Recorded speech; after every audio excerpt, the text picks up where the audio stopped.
ഞങ്ങളിനി ചിരിച്ചും കൊണ്ട് പോകുന്നത് കുറച്ച് ലോങ് ഡ്രൈവാണ് കേട്ടോ, വേറൊരിടത്തുമല്ല. ഞങ്ങൾ ഇന്നൊരു കോവിലാണ് പോണത്. കൊല്ലത്തുള്ള കാട്ടിൽമേക്കല്. അങ്ങനെ പമ്പിൽ കയറി പെട്രോൾ അടിച്ച് പാഞ്ഞു വിട്ടു. ഇത്ര ഇടം വരെ നല്ല സ്മൂത്ത് ആയിരുന്നു റോഡ്. ഇതിന് ശേഷമുള്ള റോഡ് വേണം കാണാൻ. കൊല്ലത്ത് പോകാനായിട്ട് പുതിയ NH ഉണ്ടാക്കുന്ന വഴിയാണ് കേട്ടോ.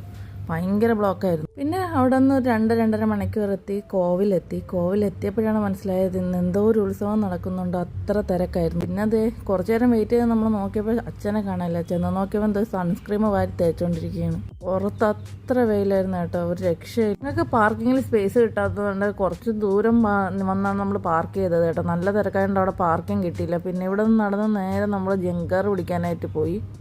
ഇവിടെ കുറച്ച് ആൾക്കാരെ ഉള്ളെങ്കിലും അവിടെ നിന്ന് കുറേ ആൾക്കാരെയും കൊണ്ട് ജങ്കാർ വരുന്നുണ്ട്. ഇവിടെ നിന്ന് നമ്മൾ നേരെ ഈ ജങ്കാറ് കയറിയാണ് അപ്പുറത്തെ കടവിലോട്ട് പോണത്. ജങ്കാർ മാത്രം ഇവിടെ വള്ളവും ഉണ്ട്, 2 ഇതിലും പോകാൻ പറ്റും.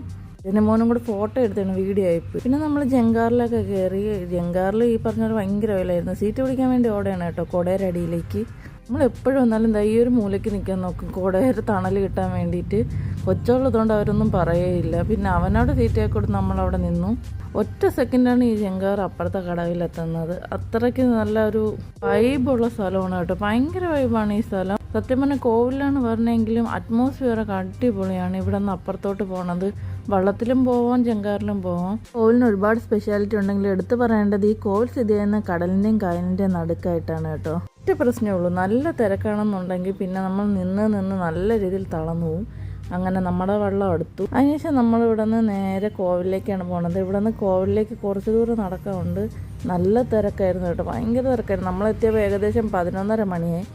ഇവിടെ വന്ന് എനിക്ക് കുറച്ചും കൂടി ഇഷ്ടം ഈ സാധനങ്ങളൊക്കെ സ്റ്റോൾ ഇട്ടേക്കും പോലെ അവിടെ ആയിട്ട് നിർത്തിയിട്ടിട്ടുണ്ട്. ഒരുപാട് കടകളുണ്ട്. ഉത്സവത്തിന് മാത്രമല്ല, ഇവിടെ എപ്പോഴും പോയാലും ഇതുപോലെ ഒത്തിരി സ്റ്റാളുകൾ കാണാൻ കഴിയും. നമ്മളവിടെയൊക്കെ ഉത്സവത്തിനാണ് ഇങ്ങനെ സ്റ്റാളുള്ളത്, പക്ഷേ ഇവിടെ അങ്ങനെയല്ല. ഇവിടെ എപ്പോഴും നമ്മൾ ചെന്നാലും ഈ സ്റ്റാളെല്ലാം അവിടെ തന്നെ കാണും. നല്ല വെയിലായിരുന്നു. ഞാനും ചേട്ടനും അവനെ മാറിയാണ് എടുത്ത് കിടന്നത്. പിന്നെ ഇത് അന്നദാനപ്പുരയാണ്. ഈ വെയിലത്ത് കുറച്ച് ദൂരം നടന്ന് ഇവിടെ എത്തിയപ്പോഴേ എനിക്ക് വയ്യ. അതിനുശേഷം നമ്മളിനി അടുത്ത സ്റ്റെപ്പ് എന്ന് പറയുന്നത് ചെരുപ്പ് എവിടെയെങ്കിലും തണല് തുരിയിടുക. ഇനി അടുത്തത് നമ്മൾ മണി വാങ്ങിക്കാനായിട്ട് ക്യൂ നിൽക്കുകയാണ്. ഇവിടെ നിന്ന് മണി വാങ്ങിച്ച് മാഞ്ഞിൽ കെട്ടണ ആ ഒരു ചടങ്ങുണ്ട്. അങ്ങനെ മണിയെല്ലാം വാങ്ങിച്ചതിന് ശേഷം ആ ഡ്രോയർ കൊടുത്തു. കളർ ഡ്രോയറാണ്. ആ കളർ ഡ്രോയറൊക്കെ വാങ്ങിക്കാനായിട്ട് നിന്നപ്പോഴത്തേക്ക് ഒരുത്തെ മണലിൽ കളം വരച്ചുകൊണ്ടിരിക്കുന്നു. പിന്നെ നമുക്ക് മണിയും അർച്ചനയ്ക്ക് കൊടുത്ത് പ്രസാദമൊക്കെ കിട്ടിയിട്ടുണ്ട്. ഇനി നമുക്ക് നേരെ ഇത് ഇവിടെ കെട്ടാം. ഇതിൻ്റെ ബാക്കി വീഡിയോ അടുത്ത് വരുന്നുണ്ട്. അപ്പോൾ ഇന്നത്തേക്ക് ഇത്രയേ ഉള്ളൂ.